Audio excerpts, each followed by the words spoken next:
എൻ്റെ പേര് TG Justo. ഒരിക്കൽ കൂടി അമ്മയുടെ പ്രത്യക്ഷീകരണത്തിൻ്റെ സ്ഥിരസാക്ഷികളായി ഞങ്ങൾ കൃപാസനത്താൽ ഉയർത്തതിനെ ഓർത്ത് ഒത്തിരി നന്ദി പറയുന്നു. ഇതെൻ്റെ ഹസ്ബൻഡ് ജസ്റ്റോ പൗലോസ്, ഇത് ഹസ്ബൻഡിൻ്റെ അനിയൻ്റെ വൈഫ്, അതവിടെ കുഞ്ഞ്. ഞാൻ ആദ്യമായി ഉടമ്പടി എടുത്തത് 2022 ജനുവരിയിലാണ്. അന്ന് മുതൽ ഇന്ന് വരെ 3.5 വർഷമായി ഒരു ബ്രേക്ക് പോലുമില്ലാതെ ഞാൻ ഉടമ്പടിയിൽ ജീവിച്ചുകൊണ്ടിരിക്കുകയാണ്. ഇപ്പോൾ ഞങ്ങൾ സാക്ഷ്യം പറയാൻ വേണ്ടി കാനഡയിൽ നിന്നാണ് വരുന്നത്. കാനഡയിൽ നിന്ന് വരുന്ന വഴിയാണ്, സാക്ഷ്യം പറയാൻ വേണ്ടി മാത്രമാണ് ഞങ്ങളിപ്പോൾ വന്നിരിക്കുന്നത്. ഒരു തവണ ഞാൻ സാക്ഷ്യം പറഞ്ഞിട്ടാണ് കാനഡയിലോട്ട് പോയത്. അവിടെ പോയതിന് ശേഷം ഞാൻ തുടർച്ചയായി 3 മാസം ഓൺലൈനിൽ ഉടമ്പടി എടുത്തുകൊണ്ടേ ഇരുന്നിരുന്നു. ഇപ്പോൾ ഇവിടെ വന്ന് പിന്നെയും ഉടമ്പടി പുതുക്കി. എൻ്റെ ആദ്യത്തെ സാക്ഷി എന്ന് പറയുന്നത് എൻ്റെ ഹസ്ബൻഡിൻ്റെ അനിയൻ്റെ ഫാമിലിക്ക് വേണ്ടിയിട്ടാണ്. അവർ രണ്ടുപേരും ഡെഫ് ആൻഡ് ഡംബ് ആണ്. അവർ ഞങ്ങളുടെ ഒപ്പം ഉടമ്പടി എടുത്തവരാണ്. പക്ഷെ അവരുടെ ഒരു ശാരീരിക പരിമിതികൾ മൂലം അവർക്ക് പിന്നെ അത് പുതുക്കാൻ സാധിച്ചില്ല. അവർ ഉടമ്പടി എടുത്തത് അവർക്കൊരു 7 വർഷമായിട്ടും, കല്യാണം കഴിഞ്ഞ് 7 വർഷമായിട്ടും അവർക്ക് കുഞ്ഞുങ്ങളുണ്ടായിരുന്നില്ല. അതാണ് അവരുടെ പ്രധാന നിയോഗമായിട്ടുണ്ടായിരുന്നത്. പിന്നീട് അവർക്കത് പുതുക്കാനോ ഉടമ്പടിയിലെ കാര്യങ്ങൾ അവരുടെ പരിമിതികൾ മൂലം ചെയ്യാൻ സാധിക്കാതിരുന്നുകൊണ്ട് ഞാൻ ആ നിയോഗം എൻ്റെ ഉടമ്പടിയിൽ വെക്കുകയാണ് ചെയ്തത്. അവർക്ക് വേണ്ടി ഞാൻ എൻ്റെ വയറ്റിൽ ഉടമ്പടി തൈലം വെച്ച് പ്രാർത്ഥിച്ചായിരുന്നു. ഇവിടെ നിന്ന് ഞാൻ കാനഡയിൽ പോയപ്പോഴും ഞാനത് കണ്ടിന്യൂസ് ആയിട്ട് ചെയ്തുകൊണ്ടിരുന്നായിരുന്നു. എൻ്റെ അനിയത്തിയുടെ വൈഫാണെന്ന് എൻ്റെ വയറിനെ സങ്കല്പിച്ച് ഞാൻ ഉടമ്പടി തൈലം വെച്ച് പ്രാർത്ഥിച്ചായിരുന്നു. അവരും അത് ചെയ്യുന്നുണ്ടായിരുന്നു. ഇത് ഒത്തിരി ചികിത്സകൾ അവർ ചെയ്തു. അലോപ്പതി, ഹോമിയോ, അവർ ചെയ്യാത്ത ചികിത്സകളൊന്നുമില്ല. അവസാനം ഒന്നും ഒരു ഫലം കിട്ടാതായപ്പോൾ അവർ വല്ലാത്തൊരു ഡിപ്രഷനിലേക്ക് പോയിക്കൊണ്ടിരിക്കുകയായിരുന്നു. ആരെയും കാണാനോ ഫേസ് ചെയ്യാനോ ഒന്നും താല്പര്യമില്ലാത്തൊരവസ്ഥയിലായിരുന്നു. അപ്പോൾ ഞാൻ ശക്തമായിട്ട് തന്നെ ഉടമ്പടിയിൽ പ്രാർത്ഥിച്ചായിരുന്നു. കാരണം ഒത്തിരി പരിമിതികളിലാണ് ദൈവം അവരെ സൃഷ്ടിച്ചത്. ഇനി ഈ ഒരു ഭാഗ്യം കൂടെ ദൈവം അവർക്ക് നിരസിച്ചാൽ അവരുടെ അവസ്ഥ എന്താവുമെന്ന് അറിയണ്ടായിരുന്നില്ല. അതുകൊണ്ട് തന്നെ എൻ്റെ നിയോഗം സാധിച്ചില്ലെങ്കിൽ പോലും ഇത് സാധിച്ചു കൊടുക്കണമെന്ന് ഞാൻ പ്രാർത്ഥിച്ചിട്ടുണ്ടായിരുന്നു. ഇതിൽ മാതാവിൻ്റെ ഒരു അടയാളം, ഉടമ്പടി ഒരു അടയാളം ഇതിൽ വേണമെന്ന് ഞാൻ പ്രത്യേകം പ്രാർത്ഥിച്ചിട്ടുണ്ടായിരുന്നു. അതിൻ്റെ ഭാഗമായിട്ട് 2023 ഒക്ടോബറിൽ നമ്മുടെ വീടുകളിൽ ജപമാല മാസമാണ്. മാതാവിൻ്റെ രൂപം കൊണ്ടുവന്ന് പ്രാർത്ഥിക്കും, കൊന്ത ചൊല്ലും. അപ്പോൾ അത് രൂപം ഹസ്ബൻഡിൻ്റെ അമ്മ പറഞ്ഞു, അനിയത്തിയോടെ എടുത്ത് കൊടുക്കാൻ പറഞ്ഞു. അനിയത്തി മാതാവിൻ്റെ രൂപം എടുത്തപ്പോൾ അവളുടെ കയ്യിൽ ഒരു ഷോക്ക് അടിക്കുന്ന പോലെ ഒരു തരിപ്പ് പോലെ അനുഭവപ്പെട്ടു. അനിയത്തി അമ്മോട് പറഞ്ഞപ്പോൾ അമ്മ പറഞ്ഞു അത് മാതാവ് നിന്നെ അനുഗ്രഹിച്ചതായിരിക്കും എന്ന് പറഞ്ഞു. പിറ്റേ ദിവസം ഇവർ ചെക്ക് ചെയ്തപ്പോൾ, അത് ഒക്ടോബർ മാസത്തിലായിരുന്നു, പിറ്റേ ദിവസം ഇവർ ചെക്ക് ചെയ്തപ്പോൾ ഈ കുട്ടി പ്രഗ്നൻ്റ് ആണ്. അതുപോലെ തന്നെ 2024 മെയ് മാസത്തിൽ ഇവർക്ക് ആരോഗ്യമുള്ളൊരു ആൺകുഞ്ഞിനെ നൽകി ദൈവം അവർ അനുഗ്രഹിച്ചു. ഇവർക്ക് 2 പേർക്കും ഈ വൈകല്യങ്ങളുള്ളവരാണെങ്കിലും ഈ കുട്ടിക്ക് യാതൊരു കുഴപ്പമില്ല. ഉടമ്പടിയിൽ മാതാവിൻ്റെ അത്ഭുതം എന്ന് പറഞ്ഞ പോലെ തന്നെ അച്ഛനെന്നും പറയാറുണ്ട്, ഇവിടെ ഉടമ്പടി എടുത്തതിനെ സംബന്ധിച്ചോളം ഏറ്റവും വലിയ പ്രധാനപ്പെട്ട മാസമാണ് ഒക്ടോബർ മെയ് എന്ന് പറയുന്നത്. ഒക്ടോബറിലാണ് ഇവൾക്ക് പ്രഗ്നൻ്റ് ആണ് നമ്മൾ അറിയുന്നത്. മെയ് മാസത്തിലാണ് ഉടമ്പടി അടയാളമായിട്ട് ഞങ്ങളുടെ കുഞ്ഞിനെ കിട്ടുന്നത്. അതാണ് എൻ്റെ ഏറ്റവും വലിയ സാക്ഷ്യം. ഇനി രണ്ടാമത്തെ സാക്ഷി എന്ന് പറയുന്നത് ഞങ്ങൾക്ക് കാനഡ PR കിട്ടിയതാണ്. ഞങ്ങളിവിടെ നിന്ന് സ്റ്റഡി വിസയിലാണ് കാനഡയിലോട്ട് പോയത്. ഇപ്പോൾ കാനഡയിലുള്ളവർക്ക് അറിയാം PR കിട്ടുകയെന്ന് പറഞ്ഞു കഴിഞ്ഞാൽ വളരെ വളരെ ബുദ്ധിമുട്ടുള്ള കാര്യമാണെന്ന് കാനഡയിലുള്ള എല്ലാവർക്കും അറിയാം. പലരും തിരിച്ച് വന്നുകൊണ്ടിരിക്കുന്നു, കൺട്രി വിട്ടുകൊണ്ടിരിക്കുന്നു, അങ്ങനെ ഒത്തിരി കാര്യങ്ങളാണ്. ഇനി കിട്ടുകയാണെങ്കിൽ തന്നെ 4-5 വർഷം ഒക്കെ പിടിക്കുന്നുണ്ട്. ഞങ്ങളുടെ കാര്യത്തിൽ ദൈവത്തിൻ്റെ വലിയൊരു കൃപ കൊണ്ട് എൻ്റെ ഹസ്ബൻഡിന് ഞങ്ങൾ ചെന്നത് ഹെവി വിൻ്ററിലാണ്. പിറ്റേ മാസം തന്നെ ഒരു PR സപ്പോർട്ട് ചെയ്യുന്ന ഒരു ഓട്ടോമൊബൈൽ, അമേരിക്കൻ ഓട്ടോമൊബൈൽ കമ്പനിയിൽ അദ്ദേഹത്തിന് ഒരു ടയർ റിപ്പയറിംഗ് കമ്പനിയിൽ അദ്ദേഹത്തിന് ജോലി കിട്ടി. ദൈവത്തിൻ്റെ കൃപ കൊണ്ട് ഒരു സർവൈവൽ ജോലിയോ ഒരു റെസ്റ്റോറൻറ്റ് ജോലിയോ ഒന്നും അദ്ദേഹത്തിന് ചെയ്യേണ്ടി വന്നില്ല. അദ്ദേഹം ഒരു മെക്കാനിക്കൽ ഫീൽഡിലായിരുന്നു. അവിടെയും ഒരു ടയർ റിപ്പയറിംഗ് മെക്കാനിക്കൽ ഫീൽഡിന് അദ്ദേഹത്തിന് ജോലി കിട്ടി. അത് PR സപ്പോർട്ട് ചെയ്യുന്നതായിരുന്നു. പക്ഷെ അതിന് ഒത്തിരി കടമ്പകളുണ്ടായിരുന്നു. ആദ്യത്തെ കാര്യം IELTS പാസ്സാവുന്നുള്ളതാണ്.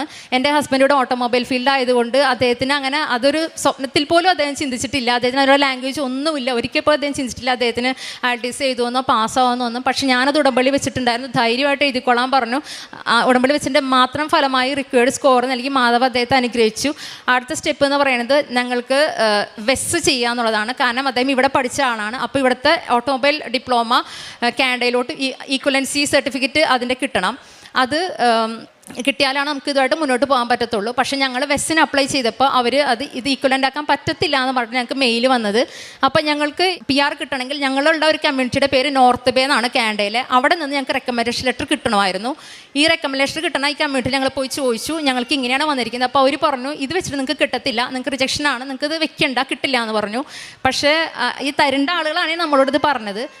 ഞാൻ ഉടമ്പടി പാലിക്കുന്ന വ്യക്തിയല്ല, ഉടമ്പടി ജീവിക്കുന്ന വ്യക്തിയായുള്ള ഒരു വിശ്വാസം എനിക്കുള്ളത് കൊണ്ട് തന്നെ ഞാൻ എൻ്റെ ഹസ്ബൻഡിനോട് പറഞ്ഞു, ഈ കമ്മ്യൂണിറ്റി അല്ല കർത്താവ്, യേശുവാണ് കർത്താവ്. എനിക്കിതെൻ്റെ ദൈവം തരുന്ന നല്ല വിശ്വാസമുണ്ട്, എനിക്ക് ഇവർ തന്നെ എൻ്റെ ദൈവം പരിശുദ്ധ അമ്മ എൻ്റെ ദൈവത്തിന് എനിക്കിത് മേടിച്ചു തരും, നമ്മളിതായിട്ട് മുന്നോട്ട് പോകാമെന്ന് പറഞ്ഞു. അങ്ങനെ ഞങ്ങളിത് അപ്ലൈ ചെയ്തു.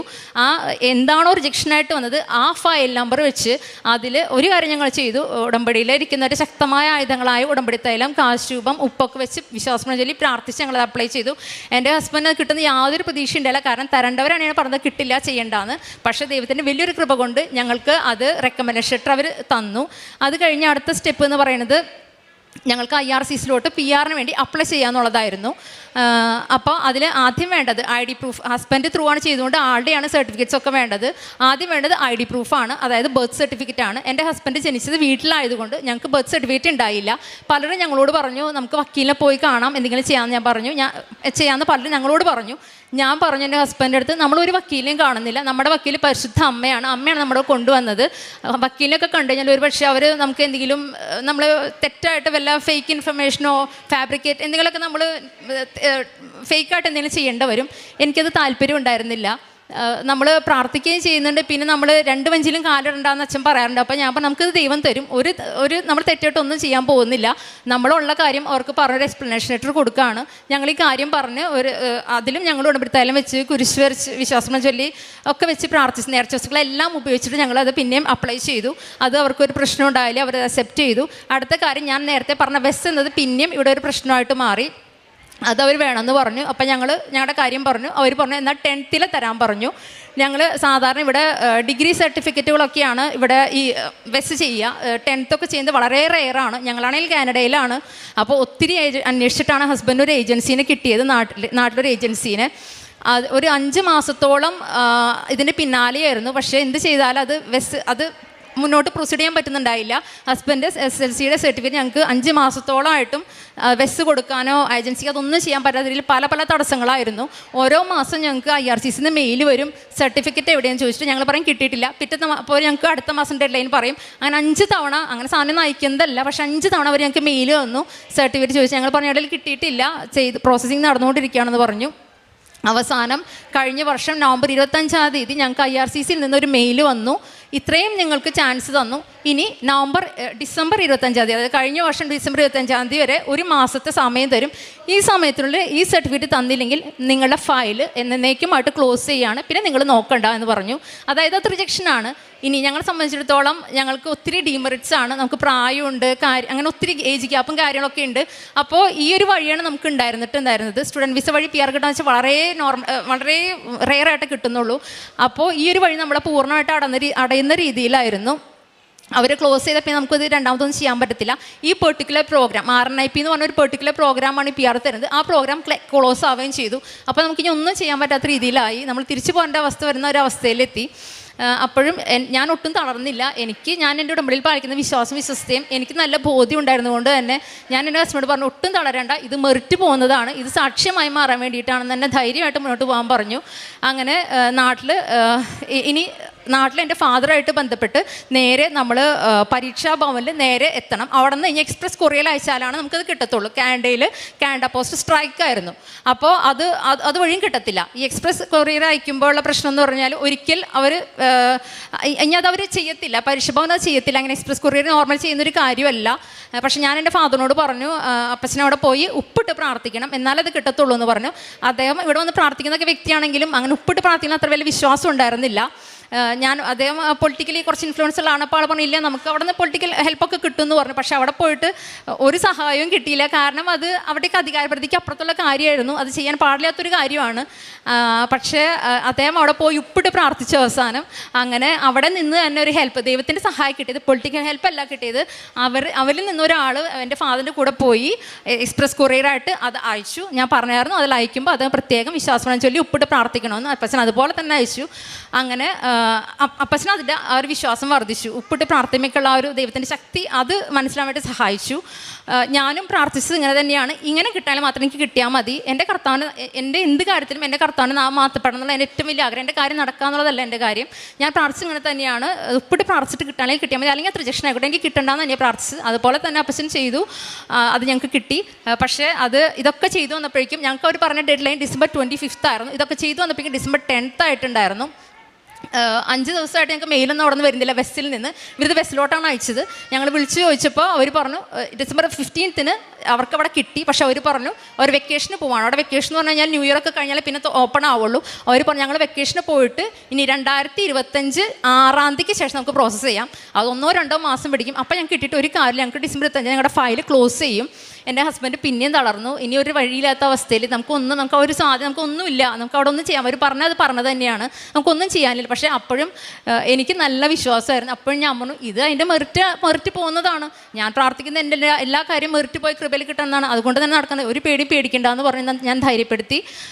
ഞങ്ങൾ വെസ്സിൻ്റെ സൈറ്റൊക്കെ തുറന്നു നോക്കിയപ്പോൾ എങ്ങനെയാണെന്ന് അറിയില്ല, ഒരു ചാറ്റ് എന്ന് പറഞ്ഞൊരു ബോക്സ് ഉണ്ട്, അത് എന്താണെന്ന് ഞങ്ങൾക്ക് അറിയത്തില്ല. പക്ഷേ ഞാൻ ഞങ്ങളുടെ സാഹചര്യം പറഞ്ഞൊരു 3-4 സെൻറ്റൻസിൽ ഒരു സാഹചര്യം പറഞ്ഞ് ഞങ്ങളൊരു മെയിൽ പോലെ അയച്ചു. എന്താണെന്നൊന്നും അറിയത്തില്ല.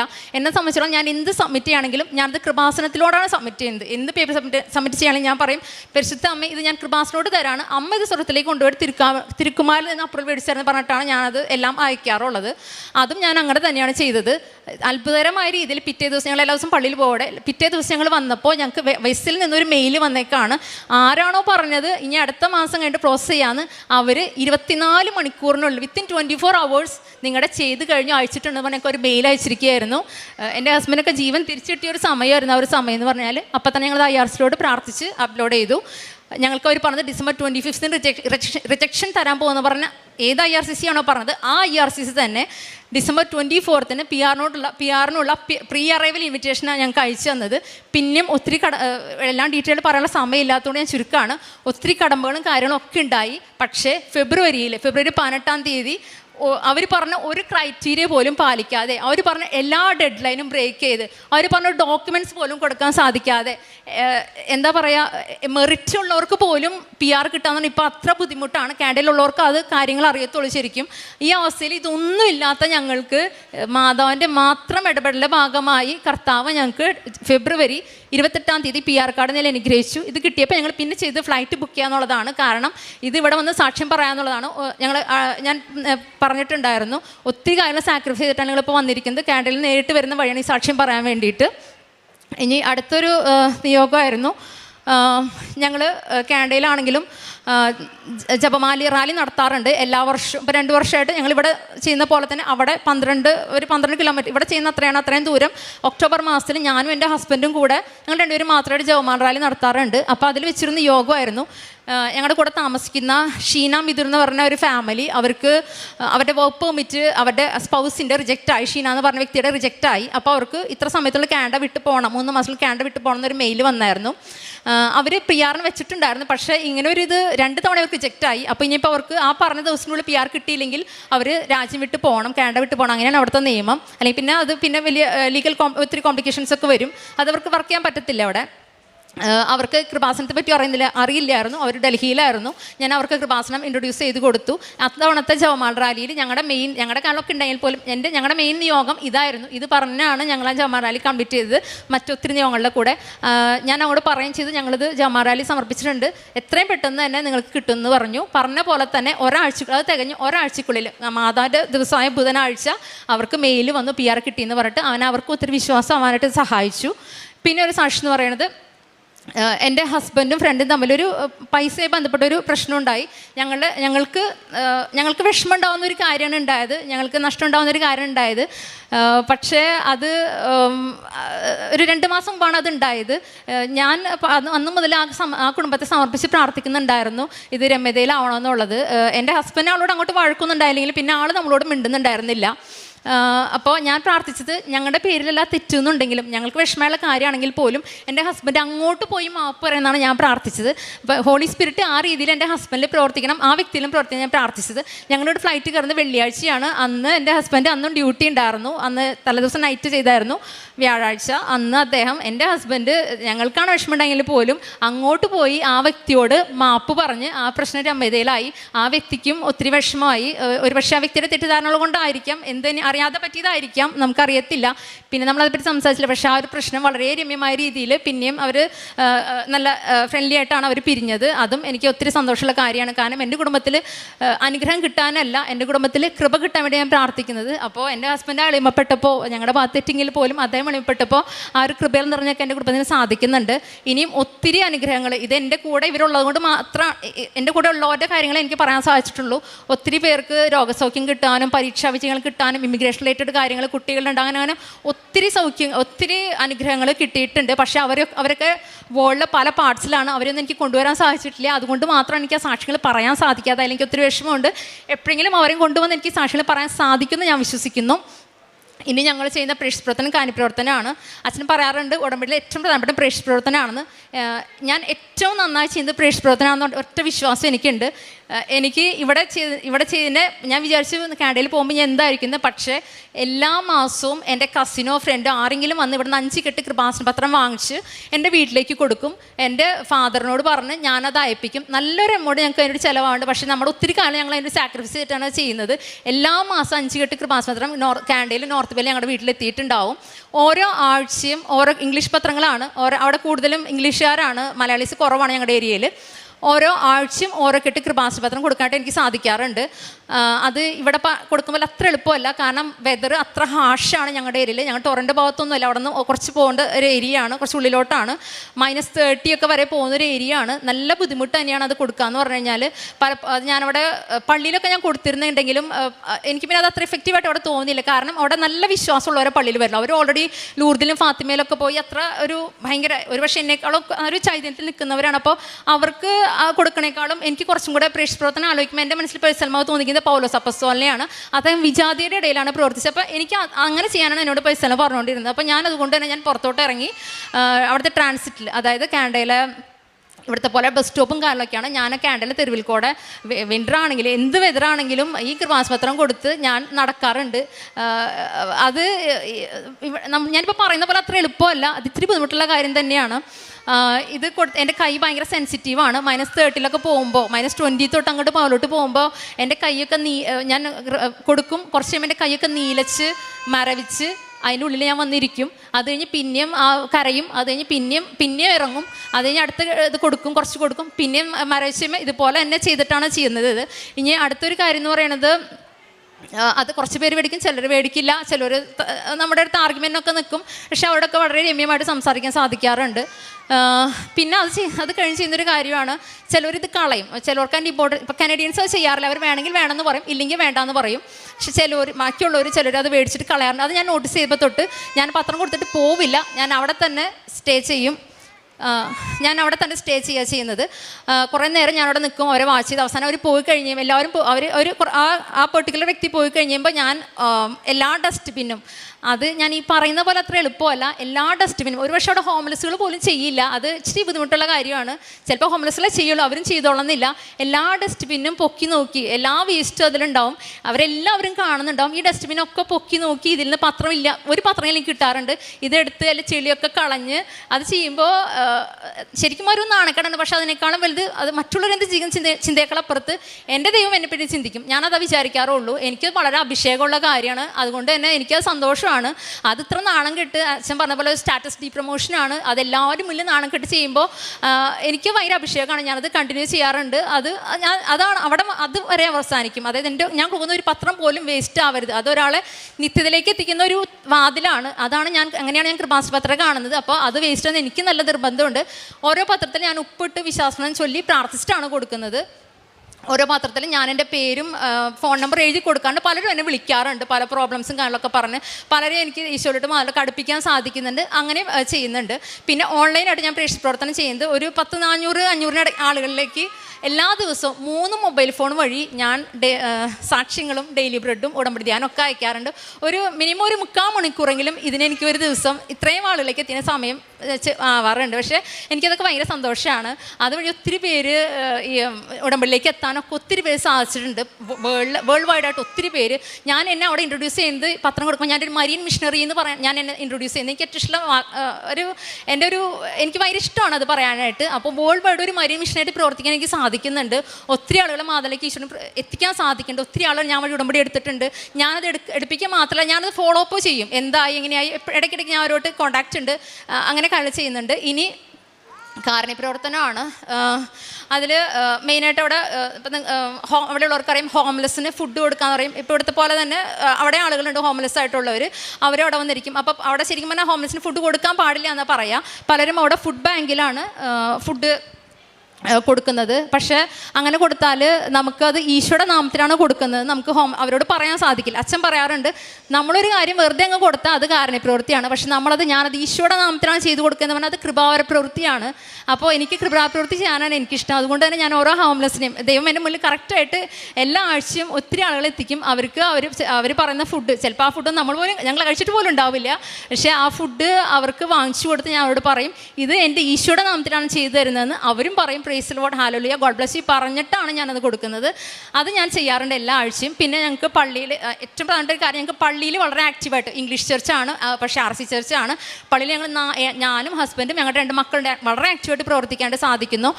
പള്ളിയിലൊരു സംഘടനയാണ് സ്ട്രീറ്റ് മിനിസ്ട്രി എന്ന് പറഞ്ഞിട്ട്. അതായത് നമ്മളവിടെ പള്ളിയിൽ പോയി ഫുഡ് ഉണ്ടാക്കി സ്ട്രീറ്റ്സിൽ പോയിട്ട് ഹോംലെസ്സിന് കൊടുക്കുന്നത്. ഞാൻ അതിൽ ഭാഗമായിട്ട് എനിക്ക് പ്രവർത്തിക്കാൻ സാധിക്കുന്നുണ്ട് എൻ്റെ ഉടമ്പടിയുടെ കാര്യപ്രവർത്തനത്തിൻ്റെ ഭാഗമായിട്ട്. പിന്നെ അടുത്തത് ഈ പ്രേക്ഷിത പ്രവർത്തനത്തിൻ്റെയൊക്കെ ഭാഗമായിട്ട് ഒത്തിരി ആളായിട്ട് കണക്ഷൻ വരാനായിട്ട് അത് സാധിച്ചു. ഒത്തിരി പേരായിട്ട് കോൺടാക്ട്സ് വരാൻ സാധിച്ചു. അപ്പോൾ ഇവരൊക്കെ പല പ്രശ്നങ്ങൾക്ക് നമ്മളെ വിളിക്കും.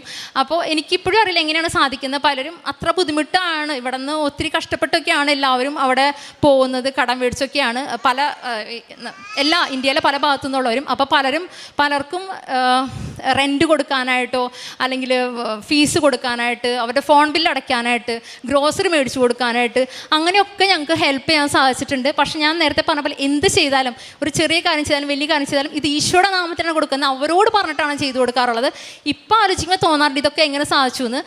പക്ഷേ എന്നിട്ട് ഞങ്ങളുടെ കാര്യം വരുമ്പോൾ ഞങ്ങൾക്ക് പലരോടും കടം മേടിച്ച് ഞങ്ങളുടെ ഈ കാര്യങ്ങൾ ചെയ്യാറുള്ളത്. പക്ഷേ എന്നിരുന്നാലും അവസാനം ദൈവം അതിൻ്റെ ഇരട്ടിയായിട്ട് ഞങ്ങൾക്ക് തരുകയും ചെയ്യാറുണ്ട്.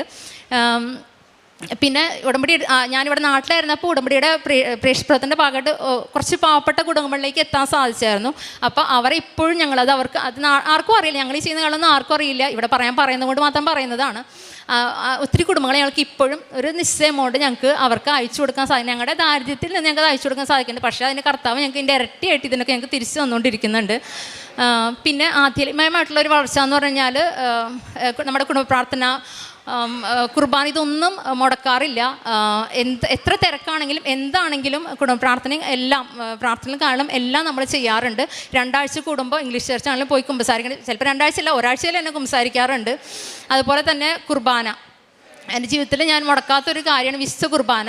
അവിടെ എല്ലാ ദിവസവും കുർബാനയ്ക്ക് പോകുന്നതെന്ന് വെച്ചാൽ അത്ര ബുദ്ധിമുട്ടുള്ള കാര്യമാണ്. ഞങ്ങൾ മലയാള ഇടവകയൊന്നും അല്ല, ഇംഗ്ലീഷ് ഇടവകയാണ്. വീട്ടിൽ നിന്ന് ദൂരമുണ്ട്. വിൻ്റർ വളരെ ഹാഷാവുന്നൊരു സ്ഥലമാണത്. അപ്പോൾ ഹസ്ബൻഡ് ഇല്ലെങ്കിൽ കാറിൽ പോവും, അല്ലെങ്കിൽ ബസ്സിൽ പോവും. -30 ഞാൻ നടന്നു പോയിട്ടുണ്ട്. 1/2 മണിക്കൂർ 3/4 മണിക്കൂറൊക്കെ നടന്നു പോയിട്ടുണ്ട്. എനിക്ക് എന്ത് വന്നാലും ഞാൻ വിശുദ്ധ കുർബാന മുടക്കാറില്ല. അതുകൊണ്ട് പല കാലം എനിക്ക് കോംപ്രമൈസ് ചെയ്യേണ്ട വരാറുണ്ട്. ഇപ്പോൾ എൻ്റെ ജോലി സ്ഥലത്താണെങ്കിലും അവിടെ എല്ലാവരും അവേഴ്സും ഷിഫ്റ്റും കിട്ടാൻ വേണ്ടി ഓടി നടക്കും. പക്ഷേ എനിക്ക് അവർ ഷിഫ്റ്റ് ഇടുമ്പോൾ ഞാൻ പറയും, എനിക്ക് കുർബാനയ്ക്ക് പോകണം, എൻ്റെ കുർബാന മുടക്കിയിട്ട് ഞാൻ വരില്ല എന്ന് പറയും. അതുകൊണ്ട് മറ്റുള്ളവർക്ക് നഷ്ടം തോന്നുന്ന പക്ഷെ എനിക്ക് നേട്ടം ഒത്തിരി എനിക്ക് ഉണ്ടായിട്ടുണ്ട്. എന്നെ പല രീതിയിലും അതൊക്കെ ബാധിച്ചിട്ടുണ്ട്. പക്ഷെ എന്നാൽ പോലും ഇപ്പോഴും അതിലൊന്നും ഞാൻ ഒരു വിട്ടുവീഴ്ചയ്ക്ക് തയ്യാറല്ല. എനിക്ക് എൻ്റെ ഈശോ എല്ലാ ദിവസവും സ്വീകരിക്കണം. പിന്നെ ഞാനായിരിക്കുന്ന ഇടങ്ങളിൽ എൻ്റെ വാക്കും പ്രവൃത്തിയും എൻ്റെ നിലപാടുകളും കൊണ്ട് ഞാനൊരു ക്രിസ്ത്യാനിയാണ്, ഞാനൊരു ക്രിസ്ത്യ വിശ്വാസിയാണ്, ഈശോയുടെ മോളാണെന്ന് മറ്റുള്ളവർ പറയിപ്പിക്കാൻ എനിക്ക് സാധിച്ചിട്ടുണ്ട്. നീ വളരെ സ്പിരിച്വലാണ്, നീ ഹോളിയാണ്, നീ എന്താ പറയുക, നീ വളരെ റിലീജിയസ് ആണ് എന്ന് ആളുകൾ ഇങ്ങോട്ട് ചോദിക്കുന്ന രീതിയിലുള്ള നിലപാട് ഉയർത്താൻ എനിക്ക് സാധിച്ചിട്ടുണ്ട്. ഉദാഹരണമായിട്ട് അവിടെ ഈശോയുടെ നാമൊക്കെ വൃഥാ പ്രയോഗിക്കുക, അങ്ങനെ പല മോശം രീതിയിൽ പറയും. അതെൻ്റെ സുപ്പീരിയേഴ്സ് ആണെങ്കിലും ആരാണെങ്കിലും ഞാൻ പറയും, ഇതെൻ്റെ കർത്താവിൻ്റെ നാമമാണ്, എൻ്റെ കർത്താവിൻ്റെ നാമം പരിശുദ്ധമാണ്, ഇത് എൻ്റെ മുന്നിൽ വെച്ച് ഉപയോഗിക്കുക, ഇതൊരു തെറ്റാണ്, ഇത് ചെയ്യാൻ പാടില്ല എന്ന് ഞാൻ പറയും. അപ്പോൾ അവരെന്നെ പറ്റി ചിന്തിക്കുന്നത് ഞാൻ നോക്കേണ്ട കാര്യമില്ല. എൻ്റെ അച്ഛൻ ഇവിടെ പറഞ്ഞ പോലെ എൻ്റെ ദൈവം എന്നെ പറ്റി ചിന്തിക്കുന്നത് ഞാൻ നോക്കാറുള്ളൂ. അതൊക്കെ ഞാൻ അതുപോലെ തന്നെ പറയാറുണ്ട്. അതുപോലെ തന്നെ ഞായറാഴ്ച കുർബാന പലരെയും ഇപ്പോൾ ഇവിടെ ഉടമ്പെടുത്തിട്ടുള്ള പോരാണെങ്കിൽ പോലും ഞായറാഴ്ച കുർബാനയ്ക്ക് പോകാത്തവർ, അതുപോലെ എന്താ പറയുക ഗുഡ് ഫ്രൈഡേ പള്ളിയിൽ പോകാത്തവർ, ഈസ്റ്ററിൻ്റെ പള്ളിയിൽ പോകാത്തവർ അങ്ങനെ ഒത്തിരി ആളുകളുണ്ട്. അപ്പോൾ ഇവരൊക്കെ കാണുമ്പോൾ ഞാൻ പറയും, ഞാൻ തിരുത്താറുണ്ട്, നിങ്ങൾ പോകണം, അത് തെറ്റാണെന്ന് ഞാൻ പറയാറുണ്ട്. ഇതൊക്കെയാണ്. സമയക്കുറവുകൊണ്ട് ഇവിടെ നിർത്താണ്. അപ്പോൾ എന്നോട് വൈ കൃപാസനം എന്ന് ചോദിച്ചാൽ എനിക്ക് പറയാനുള്ളത്, എൻ്റെ ദൈവസ്നേഹം വർദ്ധിക്കാനായിട്ട് കാരണമായൊരു സ്ഥലം, അല്ലാതെ എനിക്ക് PR കിട്ടാനോ എന്നെ ക്യാൻഡിൽ കൊണ്ടുപോകാനോ ഒന്നുമല്ല. ഇതൊക്കെ ദൈവത്തിന് വേണ്ടി, അത് ദൈവത്തിന് വേണ്ടി നഷ്ടപ്പെടുത്താനൊരു നിലപാട് സ്വീകരിക്കാനായിട്ട് എന്നെ പഠിപ്പിച്ച സ്ഥലം. അപ്പോൾ വൈ കൃപാസനം എന്ന് ചോദിച്ചാൽ, കൃപാസനമാണ് എനിക്ക് എൻ്റെ കർത്താവിനെ തന്നത്. ആ കർത്താവാണ് മറ്റുള്ളവരിൽ വേദനിക്കുന്നവരിൽ എൻ്റെ ഈശോയെ കാണാനും അവർക്ക് ഈശോയുടെ നാമത്തിൽ സഹായം ചെയ്യാനും അങ്ങനെ അവരെ ഈശോയിലേക്ക് കൊണ്ടുപോകാനുമുള്ള എൻ്റെ സ്ഥലം. അതുകൊണ്ട് I will always say this is my heaven on earth. ഇത് ഭൂമിയിൽ എൻ്റെ സ്വർഗ്ഗമാണ് Kripasanam. So thank you Jesus Christ, thank you so much Mother Mary, love you. സങ്കീർത്തനം 138 3-ാം തിരുവചനം. അങ്ങയുടെ നാമവും വാഗ്ദാനവും അത്യുന്നതമാണ്. ഞാൻ വിളിച്ചപേക്ഷിച്ച നാളിൽ അവിടുന്ന് എനിക്ക് ഉത്തരമരുളി. അവിടുന്ന് എൻ്റെ ആത്മാവിൽ ധൈര്യം പകർന്ന് എന്നെ ശക്തിപ്പെടുത്തി. നാം വലിയ ഒരു പ്രത്യക്ഷീകരണ സാക്ഷ്യമാണ് കേട്ടത്. സാക്ഷ്യത്തിൻ്റെ നീളം കൂടി, പക്ഷേ കൃപാവരം അത്രമാത്രം വലുതാണെന്ന് നമുക്ക് മനസ്സിലാക്കാം. ഇവരുടെ പ്രവാസികളുടെ ജീവിതത്തിലെ വലിയ വലിയ അത്ഭുതങ്ങളിൽ വലിയ ഒരു കൃപയുടെ കഥയാണ് നാം കേട്ടത്. നമുക്ക് ഈശോയ്ക്കും പരിശുദ്ധ അമ്മയ്ക്കും നന്ദി പറയാം.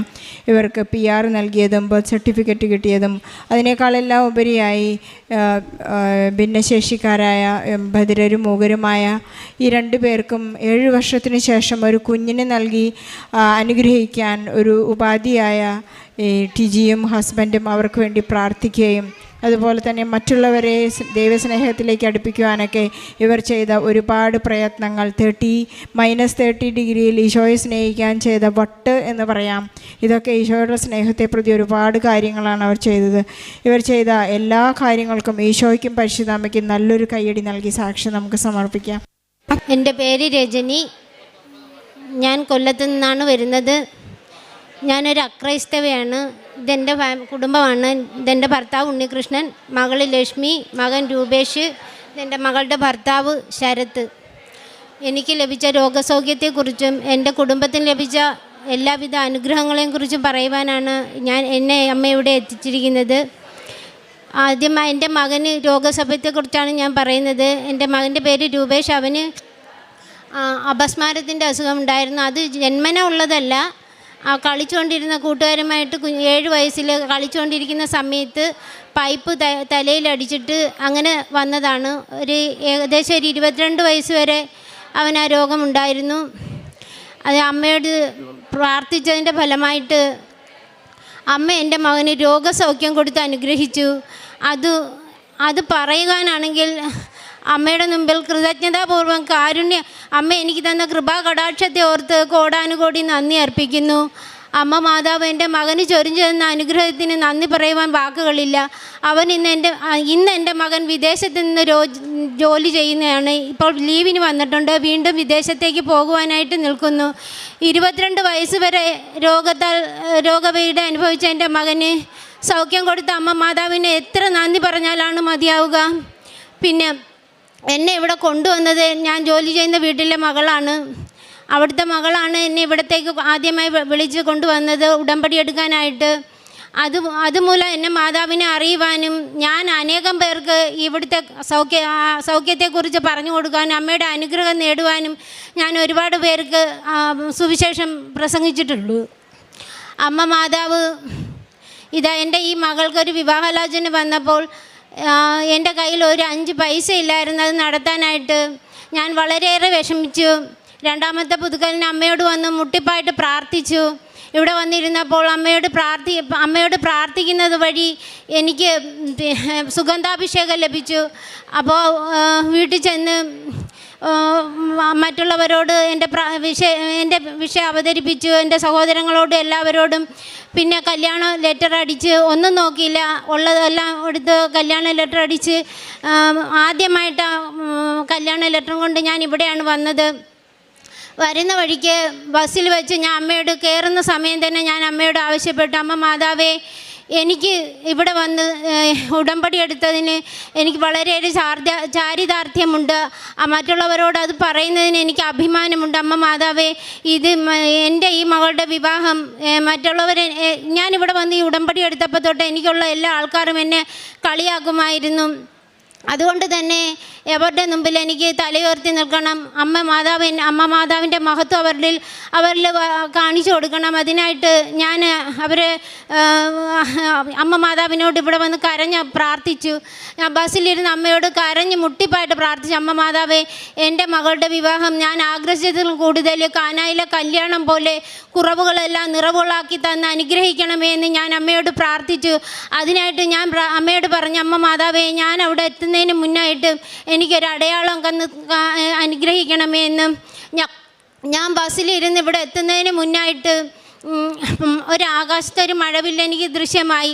ഞാൻ എൻ്റെ ഹസ്ബൻഡിനെ വിളിച്ച് കാണിച്ചു. അത് അദ്ദേഹം മൊബൈലിൽ പകർത്തി. പക്ഷേ ഇവിടെ വന്നിറങ്ങിയപ്പോഴാണ് ഞാൻ അറിയുന്നത് ഇത് കൃപാസനത്തിൻ്റെ തൊട്ട് മേലെയാണെന്ന്. അങ്ങനെ ഞാൻ ഇവിടുന്ന് ഇറങ്ങുന്ന ഭക്തരെ വിളിച്ച് ഞാൻ കാണിച്ചു. അവർ പിന്നിലേക്ക് തിരിഞ്ഞു നോക്കിയപ്പോഴാണ് അവരും കാണുന്നത്. ഞാനങ്ങനെ കയറി വന്ന് എൻ്റെ കയ്യിലിരുന്ന കല്യാണ ലെറ്റർ ഞാൻ കയറി വരുന്ന വഴിക്ക് ആ ഓഫീസിലൊക്കെ കൊണ്ടുപോയി. അവിടെ ഇരുന്ന് അദ്ദേഹത്തെ കാണിച്ചിട്ട് പറഞ്ഞു, എനിക്ക് അമ്മയുടെ ഒരു സീല് വേണമെന്നും. അപ്പോൾ അദ്ദേഹം പറഞ്ഞു, അങ്ങനെയൊന്നും തരാൻ പറ്റില്ല, വേണമെങ്കിൽ ഞാൻ അമ്മ മാതാവിൻ്റെ വെഞ്ചരിച്ച സ്റ്റിക്കർ ഒട്ടിച്ച് തരാമെന്ന്. ഞാൻ പറഞ്ഞു, അല്ല, എനിക്ക് അമ്മ മാതാവിൻ്റെ സീല് വേണം, എനിക്കത് കിട്ടിയേ പറ്റത്തുള്ളൂ എന്ന് പറഞ്ഞു. അവിടെ അദ്ദേഹം പറഞ്ഞു, അത് സാധ്യമല്ല, അത് തരാൻ പറ്റത്തില്ലെന്ന്. എങ്കിലും അദ്ദേഹം അവിടെ കുറേ അന്വേഷിച്ചു, ആ സ്റ്റിക്കർ നോക്കാനായിട്ട് അവിടെ കുറേ തിരഞ്ഞു, കിട്ടിയില്ല. അവസാനം എൻ്റെ അമ്മ മാതാവ് ആ സ്റ്റിക്കർ അതിലടിച്ചു തരാൻ എന്നെ അനുഗ്രഹിച്ചു. അതുകൊണ്ട് അമ്മ മാതാവിൻ്റെ കൃപയോടുകൂടെ ആ കല്യാണം കാനായിലെ കല്യാണം പോലെ കുറവുകളെല്ലാം നിറവുകളാക്കി തന്ന അമ്മ മാതാവും തിരുക്കുമാരനെ എന്നെ അനുഗ്രഹിച്ചു. ഫുഡായാലും മറ്റെല്ലാ കാര്യമായാലും ഞാൻ വിചാരിച്ചതിലും കൂടുതൽ ഫുഡ് അധികം വന്നു, വിചാരിച്ചതിലും കൂടുതൽ ആളുകൾ എത്തിപ്പെട്ടു. ആവശ്യത്തിലധികം തുക എനിക്ക് ലഭിച്ചു. സഹായിക്കാനുള്ളവരും ചോദിച്ച് സഹായം വേണോ എന്ന് ചോദിച്ച് എന്നെ സഹായിക്കാൻ ആളുണ്ടായിരുന്നു. അതുപോലെ തന്നെ എൻ്റെ ഭർത്താവിൻ്റെ കുടുംബവും ഞാനും ഇൻ്റർകാസ്റ്റ് മാരേജാണ്. ഞാൻ അത് മിണ്ടും സഹകരിക്കുക എന്നുള്ളതല്ലാതെ കണ്ട് അതിനപ്പുറത്തോട്ടൊന്നുമില്ലായിരുന്നു. പക്ഷേ ഈ കല്യാണം നടന്നതോടുകൂടി അതിനു മുമ്പും വരും എന്നുള്ളതെല്ലാം തങ്ങത്തില്ല, പോവും. അവർ പൂർണ്ണമായി സഹകരിക്കുകയും അപ്പം വീടിൻ്റെ പ്രമാണം എനിക്ക് തന്ന് എത്ര വേണമെങ്കിലും തുക എടുത്ത് ആവശ്യം നടത്തിക്കോളൂന്നും പറഞ്ഞ് അത് തന്ന് അത് അമ്മ മാതാവിൻ്റെ ഒരൊറ്റ കൃപയാണ് മാത്രമാണ്. പിന്നെ അച്ഛൻ്റെ ധ്യാനം ഞാൻ കൂടും. എല്ലാ സമയത്തും അച്ഛൻ്റെ ധ്യാനം കൂടാറുണ്ട്. ഞാനൊരു വീട്ടു ജോലിക്ക് പോകുന്ന ഒരു സ്ത്രീയാണ്.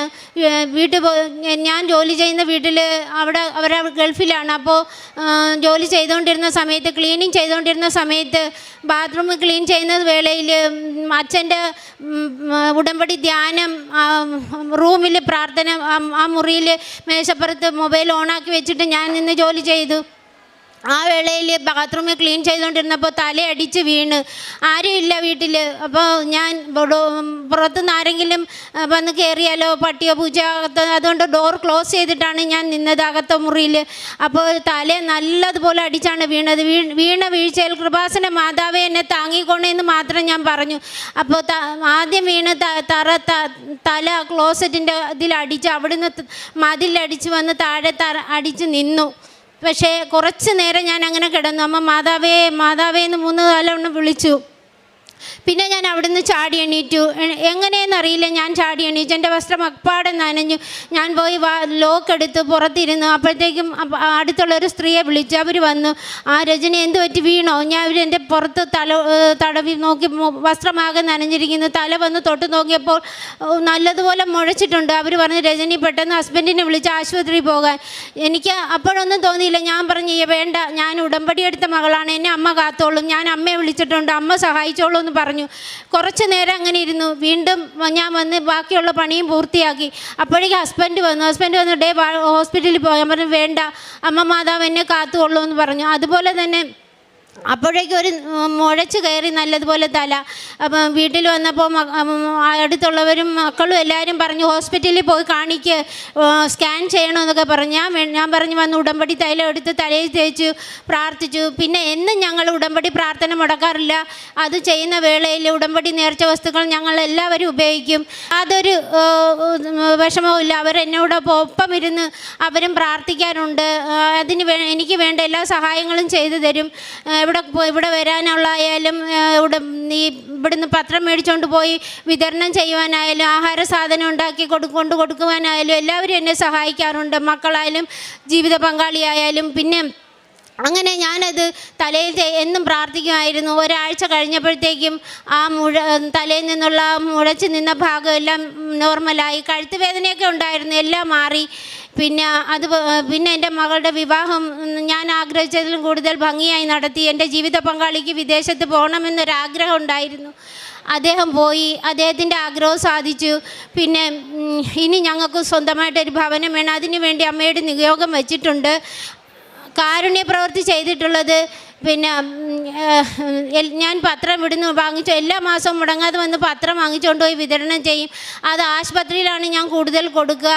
അവരുടെ അടുത്ത് പ്രാർത്ഥിച്ച് കൊടുക്കും. അവർക്ക് മുട്ടുവേദനയൊക്കെ ഉണ്ടെങ്കിൽ ഞാൻ എൻ്റെ ഉടമ്പടി തൈലവും ഉപ്പും ഒക്കെ കൊണ്ടുപോയി അവർക്ക് ആ മുട്ടിലൊക്കെ തേച്ചൊഴിക്കുക. ഒരു സ്ത്രീ പറയുകയുണ്ടായി, തേച്ച മാത്രയിൽ തന്നെ ഞാൻ സൗഖ്യം പ്രാപിച്ചെന്ന്.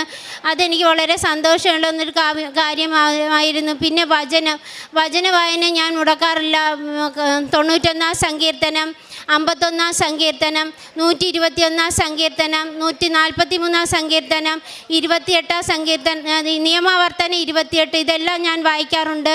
പിന്നെ വളരെയേറെ വിഷമതകൾ അനുഭവിക്കുന്ന വേളയിൽ വചനം തുറന്ന് നോക്കുമ്പോൾ എനിക്ക് കിട്ടിയ വചനമാണ് ഏശയ്യ 58 11 തിരുവചനം. മരുഭൂമിയിലും സമൃദ്ധി നേടും, യേശു നിന്നെ കരങ്ങളിൽ താങ്ങിക്കോളും, നീരുറവ പോലെയാകും നിൻ്റെ ജീവിതം എന്ന്. അതുപോലെ തന്നെ ഞാൻ ആഗ്രഹിച്ചതിലും കൂടുതൽ എൻ്റെ ജീവിതം സന്തോഷപൂർണ്ണമായി ഇപ്പോൾ മുന്നോട്ട് പോകുന്നു. 139 സങ്കീർത്തനം 5 തിരുവചനം. മുൻപിലും പിൻപിലും അവിടുന്ന് എനിക്ക് കാവൽ നിൽക്കുന്നു, അവിടുത്തെ കരം എൻ്റെ മേലുണ്ട്. ഈ അറിവ് എന്നെ വിസ്മയിപ്പിക്കുന്നു, എനിക്ക് അപ്രാപ്യമാംവിധം ഇത് ഉന്നതമാണ്. ഇവിടെ രജനിയുടെയും കുടുംബത്തിൻ്റെയും മനോഹരമായ പ്രത്യക്ഷീകരണ സാക്ഷ്യമാണ് നാം കേട്ടുകൊണ്ടിരുന്നത്. തൻ്റെ വളരെ സങ്കടങ്ങളുടെ ഒരു സമയത്ത്, വേറൊരു വഴിയുമില്ലാതെ വഴിമുട്ടി നിൽക്കുന്ന ഒരു സമയത്താണ് കൃപാസനം അമ്മയെക്കുറിച്ച് കേൾക്കുന്നതും ഈ ദേവാലയത്തിലേക്ക് കടന്നുവന്ന് ഈശോയെ പ്രാപിക്കുവാനുള്ള അതീവ തീക്ഷ്ണമായ ആഗ്രഹത്തോടെ, ഈശോയിൽ വിലയം പ്രാപിക്കണമെന്ന വലിയ ആഗ്രഹത്തോടെയാണ് ഇവിടെ രജനി വന്ന് ഉടമ്പടി എടുക്കുന്നത്. ആ പ്രാർത്ഥനയിലൂടെ പരിശുദ്ധ അമ്മ ഈശോയിൽ നിന്ന് സൗഖ്യം പ്രാപിച്ചു കൊടുത്തു എന്ന് ഈ അമ്മ ഇവിടെ സാക്ഷ്യപ്പെടുത്തുന്നു. പരിശുദ്ധ അമ്മയ്ക്ക് ഈശോയെ ലഭിച്ച ഉടനെ തന്നെ ഗബ്രിയേൽ മാലാഖ ആ വചനം കൊടുത്ത ഉടനെ തന്നെ വളരെ തീക്ഷ്ണതയോടുകൂടിയാണ് യൂദാ മലമ്പ്രദേശത്തേക്ക് പരിശുദ്ധ എലീശ പുണ്യവതിയെ ശുശ്രൂഷിക്കാനായി തിടുക്കത്തിൽ പോയി എന്നാണ് വചനം നമ്മോട് പറയുന്നത്. ഈ സഹോദരി ഈശോയെ സ്വീകരിച്ച ആ നിമിഷം മുതൽ വളരെ തിടുക്കമായിരുന്നു എപ്പോഴും സുവിശേഷം മറ്റുള്ളവരിലേക്ക് എത്തിക്കുവാനും പരിശുദ്ധ അമ്മയെക്കുറിച്ച് പറയുവാനും. അതിനിടയിൽ തനിക്ക് ലഭിച്ചുകൊണ്ടിരുന്നത് പരിശുദ്ധ അമ്മയെക്കുറിച്ച് പറയുമ്പോഴും ഈശോയുടെ ദൈവികാനുഭവം ലഭിക്കുമ്പോഴുമെല്ലാം ഇവർക്ക് ലഭിച്ചുകൊണ്ടിരുന്നത് സുഗന്ധാഭിഷേകമാണ്. ഒരു ദിവസം ഇങ്ങോട്ട് കൃപാസനത്തിലേക്ക് വരുമ്പോൾ തൻ്റെ ജീവിത പങ്കാളിയുമായുള്ള യാത്രയിൽ ഈ സഹോദരി കാണുകയായിരുന്നു. നല്ലൊരു മഴവില്ല് കണ്ടപ്പോൾ ഹസ്ബൻഡിനെ വിളിച്ച് കാണിച്ചു കൊടുത്തു. ആ മഴവില്ല് കണ്ടിന്യൂസ് ആയി കണ്ടുകൊണ്ടിരുന്നു. ഇവിടെ വന്ന് ബസ് ഇറങ്ങുന്നത് വരെ കൃപാസനത്തിൽ എത്തുന്നതുവരെ ഈ സഹോദരി ആ മഴവില്ല് കണ്ടുകൊണ്ടിരിക്കുക. പരിശുദ്ധ അമ്മയുടെ സാന്നിധ്യം വിളിച്ചറിയിക്കുന്ന അടയാളങ്ങളാണിതെല്ലാമെന്ന് ഈ ഉടമ്പടി ജീവിതത്തിൽ നമുക്ക് മനസ്സിലാക്കാം. അതുപോലെ തന്നെ മകളുടെ വിവാഹ സമയത്ത് വലിയൊരു പ്രാർത്ഥനയായിരുന്നു. എൻ്റെ മകളുടെ വിവാഹം കാനായിലെ വിവാഹം പോലെ ഈശോയുടെ സാന്നിധ്യവും പരിശുദ്ധ അമ്മയുടെ നിറവുണ്ടാകണമേ എന്നുള്ള പ്രാർത്ഥനയായിരുന്നു. ഈ അമ്മ വാതോരാതെ ആ വിവാഹത്തെക്കുറിച്ച് പറയുകയായിരുന്നു. ഞങ്ങളുടെ കൽഭരണികളെല്ലാം എല്ലാ ഒഴിഞ്ഞ ജീവിതാവസ്ഥകളെല്ലാം പരിശുദ്ധ അമ്മ നിറവുകളാക്കി നൽകി വലിയ ഒരു വിവാഹ ആഘോഷം നടന്ന് പരിശുദ്ധ അമ്മയുടെയും ഈശോയുടെയും മാധ്യസ്ഥം അവരുടെ വിവാഹ ചടങ്ങിലുണ്ടായി എന്ന് സാക്ഷ്യപ്പെടുത്തുന്നു. നാം ഉടമ്പടിയിലായിരിക്കുമ്പോൾ നമുക്ക് ലഭിക്കുന്ന ഒരു വലിയ കൃപയാണ് ക്ഷമിക്കുവാനും ക്ഷമ ചോദിക്കുവാനും ക്ഷമ ലഭിക്കുവാനുള്ളൊരു കൃപ. തൻ്റെ ജീവിത പങ്കാളിയുടെ കുടുംബവുമായി അല്പം പിണക്കത്തിലായിരുന്ന അവസ്ഥയിൽ നിന്ന് അവരിപ്പോൾ ഒരു വിവാഹത്തിലൂടെ മകളുടെ വിവാഹത്തിലൂടെ വളരെ ആത്മീയമായ സ്നേഹത്തിലേക്ക് എത്തിച്ചേർന്നു എന്നാണ് ഈ അമ്മ സാക്ഷ്യപ്പെടുത്തുന്നത്. പരിശുദ്ധ അമ്മയിലേക്ക് വരുമ്പോൾ ഈശോ നമുക്ക് നൽകുന്ന ക്ഷമിക്കുന്ന സ്നേഹമാണ്. കുരിശിലെ ആ വലിയ സ്നേഹം, ക്ഷമിക്കുന്ന സ്നേഹം ഈശോ കാണിച്ചതിന് ശേഷമാണ് നമ്മോട് പ്രവർത്തിച്ചുകൊണ്ടാണ് പറഞ്ഞിട്ടുള്ളത്. അതുകൊണ്ട് ഇതൊരു ചൊല്ലുന്ന പ്രാർത്ഥനയല്ല, ഈശോ പ്രാർത്ഥിക്കുകയും പ്രവർത്തിക്കുകയും ചെയ്തുകൊണ്ട് ഇതൊരു പ്രവർത്തിക്കുന്ന പ്രാർത്ഥനയായതുകൊണ്ട് രജനിയുടെ ജീവിതത്തിൽ ഈശോ പ്രവർത്തിച്ച എല്ലാ കാര്യങ്ങളും ഇന്ന് രജനി പ്രവർത്തിച്ചു കൊണ്ടിരിക്കുകയാണ്. അതുപോലെ തന്നെ വലിയൊരു സാക്ഷ്യം ഈ സഹോദരി ഏറ്റു പറയുന്നുണ്ട്. ബാത്റൂമിൽ തലയടിച്ച് വീണ് കഴിഞ്ഞപ്പോൾ വലിയ ഒരു മുഴ അവിടെ വന്നു. ഒരാഴ്ചത്തോളം തൈലം പൂശി മാത്രമാണ് പ്രാർത്ഥിച്ചുകൊണ്ട് അമ്മ എന്നുള്ള ഒരു വിളിയിൽ തന്നെ അമ്മയുടെ സാന്നിധ്യം അനുഭവിക്കുവാനും ആശുപത്രിയിലൊന്നും പോകാതെ സംരക്ഷണം നൽകി ഈ സഹോദരിക്ക് ഉടമ്പടി ജീവിതത്തെ ഈ പ്രത്യക്ഷീകരണ സാക്ഷിയാകാൻ സാധിച്ചു എന്ന് സാക്ഷ്യപ്പെടുത്തുന്നു. ഉടമ്പടിയിലേക്ക് കടന്നു വരുന്നവർ അല്ലെങ്കിൽ ഈ കൃപാസനത്തിലേക്ക് കടന്നു വരുമ്പോഴും ഇവിടെ നിന്ന് പോകുമ്പോഴും പലരും പറയാറുണ്ട്, ഞങ്ങൾ അപകടത്തിലേർപ്പെട്ടു, പക്ഷേ ഞങ്ങൾക്കൊന്നും സംഭവിച്ചില്ല, ഞങ്ങൾക്ക് ഇവിടുത്തെ മാധ്യസ്ഥം മാത്രമാണ് ഞങ്ങൾക്ക് സഹായമായിരുന്നതെന്ന്. പരിശുദ്ധ അമ്മയെ സാത്താന് വളരെ ഇഷ്ടമില്ലാത്ത ഒരു വ്യക്തിയാണ്. കാരണം പരിശുദ്ധ അമ്മ ഈശോയിൽ നിന്ന് എന്താണ് നമ്മെ മാറ്റി നിർത്തുന്നത്? പരിശുദ്ധ അമ്മയാണ് നമ്മെ ഈശോയുടെ അടുത്തേക്ക് കൊണ്ടുപോകുന്നത്. പരിശുദ്ധാത്മാവിനെ ലഭിക്കാനായി മധ്യസ്ഥം അപേക്ഷിക്കുന്നത്. നമുക്ക് ഈശോയോടും പരിശുദ്ധ അമ്മയോടും എപ്പോഴും നന്ദി പറഞ്ഞുകൊണ്ടിരിക്കാം. നന്ദിയുടെ ജീവിതം നമുക്ക് നയിച്ചുകൊണ്ടിരിക്കാം. രജനിക്കും കുടുംബത്തിന് നൽകിയ എല്ലാ അനുഗ്രഹങ്ങൾക്കും കൃപകൾക്കും നല്ലൊരു കയ്യടി നൽകി സാക്ഷ്യം നമുക്ക് സമർപ്പിക്കാം.